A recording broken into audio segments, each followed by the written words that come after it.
Agora imagine um campo de batalha no futuro. Não existem mais milhares de soldados avançando na linha de frente. Não existe mais o medo travando o combatente no momento decisivo. Não existem mais os limites do corpo humano. No lugar disso, existem robôs. Robôs humanoides. Robôs quadrúpedes, drones com inteligência artificial voando em enxames, tudo funcionando como uma máquina de guerra que não se cansa. E o mais impressionante é o seguinte: isso já não pertence mais ao cinema de Hollywood. A China está acelerando com força total na corrida dos robôs e da inteligência artificial. A pergunta agora já não é: os robôs vão entrar na guerra ou não? A pergunta real é se as grandes potências já começaram a se preparar para isso. Por quanto tempo o Brasil pode ficar de fora? Primeiro, vamos deixar uma coisa clara: a China ainda não tem robôs gigantes de guerra como nos filmes. Ainda não existe um exército completo de humanoides dominando o campo de batalha. Mas o que eles estão construindo pode ser ainda mais importante: uma indústria de robótica em escala massiva, mais barata, mais rápida e capaz de migrar do setor civil para o militar a qualquer momento.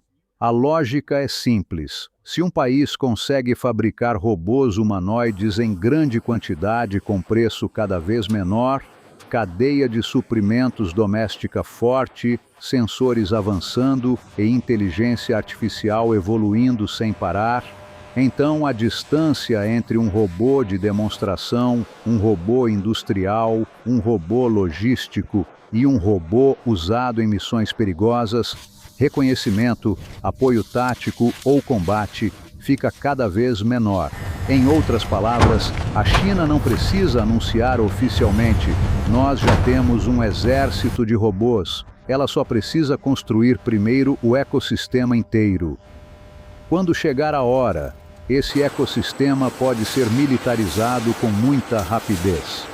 E é exatamente isso que preocupa tanta gente, porque no século XXI, o poder militar já não depende apenas de soldados, depende de fábricas, depende de software, depende de sensores, depende de baterias, depende de chips. Depende de quem consegue transformar tecnologia em escala industrial.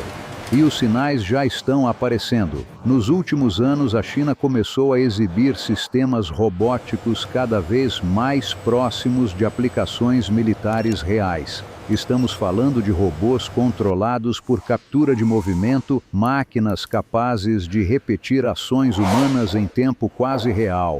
E plataformas terrestres armadas desenhadas para ambientes perigosos. Isso muda tudo, porque um robô não precisa ser totalmente autônomo para ser útil na guerra. Se ele conseguir fazer bem 3 funções: carregar peso, entrar em áreas de risco e executar ordens por controle remoto ou de forma semi-autônoma, ele já altera completamente a lógica do combate.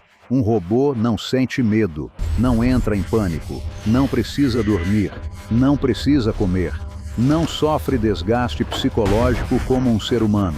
E se ele for destruído, basta enviar outro. É aí que nasce o verdadeiro medo, não de um robô isolado, mas da capacidade de produzir muitos robôs rápido, em série, e integrá-los com IA, drones e redes militares. Quando a guerra começa a ser industrializada nesse nível, a vantagem deixa de depender apenas de coragem. Ela passa a depender da capacidade de produção. O motivo pelo qual tantos países observam a China com atenção não é por causa de um vídeo de robô dançando ou fazendo demonstração pública. O problema real está por trás dessas imagens: fábricas, cadeia de suprimentos, motores, sensores, servomotores, sistemas de visão computacional, baterias, software, dados para treinamento de IA e capacidade de escalar tudo isso. Esse é o ponto mais assustador, porque a história moderna já mostrou várias vezes: o país que produz mais rápido e mais barato, normalmente ganha vantagem em conflitos longos. No passado, isso significava aço, navios, tanques e aviões. Agora significa também chips, inteligência artificial, enxames de drones, robôs terrestres, robôs humanoides e sistemas autônomos. Talvez a guerra do futuro não seja completamente uma guerra sem humanos, mas quase certamente será uma guerra em que robôs, drones e IA terão um peso cada vez maior. E quem ficar para trás nessa corrida vai pagar caro.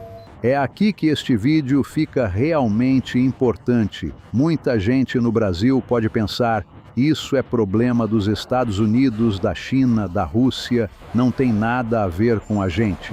Só que tem. Num mundo em que a defesa depende cada vez mais de inteligência artificial, robótica, automação, guerra eletrônica e sistemas autônomos, o país que não domina tecnologia crítica se torna dependente de outros, justamente no momento em que mais precisa de autonomia. O Brasil não precisa sonhar em virar uma superpotência de robôs militares da noite para o dia. Mas o Brasil precisa, sim, pesquisar seriamente esse setor e construir capacidade própria de defesa tecnológica. Porque se um dia surgir uma crise internacional grave, ou até uma guerra global, não adianta ter território, população e recursos naturais gigantescos se a infraestrutura militar depender da tecnologia de outros países. O Brasil precisa olhar para isso agora, não amanhã, agora.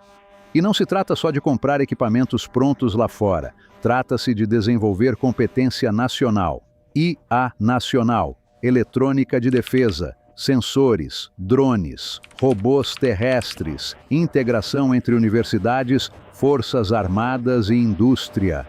Porque soberania no século XXI não é só ter bandeira, fronteira e exército. Soberania também é ter domínio tecnológico. O Brasil não precisa copiar a China, mas precisa entender a lógica do novo jogo. Primeiro, priorizar drones, robôs terrestres e sistemas autônomos antes de apostar tudo em humanoides. Humanoides chamam a atenção, parecem futuristas, geram clique. Mas no curto prazo, o que faz diferença militar de verdade são drones, UGVs, sensores, IA de comando e guerra eletrônica. Segundo, construir soberania tecnológica. Se, no momento de uma crise, chips, software, comunicação, visão térmica, baterias e componentes estratégicos dependerem totalmente de importação, então o país terá forças armadas no papel, mas pouca autonomia real no campo. Terceiro, investir também em defesa contra drones e robôs, porque o futuro não será apenas possuir máquinas autônomas, será também neutralizar as máquinas autônomas do adversário. Quarto, revisar a doutrina militar. Quando um campo de batalha mistura soldados, robôs, drones, satélites, IA e guerra cibernética ao mesmo tempo, os modelos antigos de comando começam a ficar obsoletos. E, por fim, o Brasil precisa parar de enxergar tecnologia de defesa apenas como gasto. Em muitos casos, ela é seguro de sobrevivência nacional.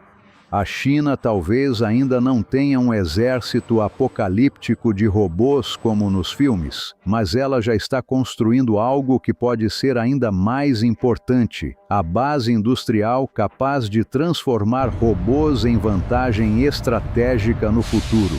E quando uma potência reúne fábricas, inteligência artificial, dados, capacidade de escala e ambição militar, o resto do mundo é obrigado a prestar atenção. Para o Brasil, a lição aqui não é entrar em pânico, a lição é se preparar.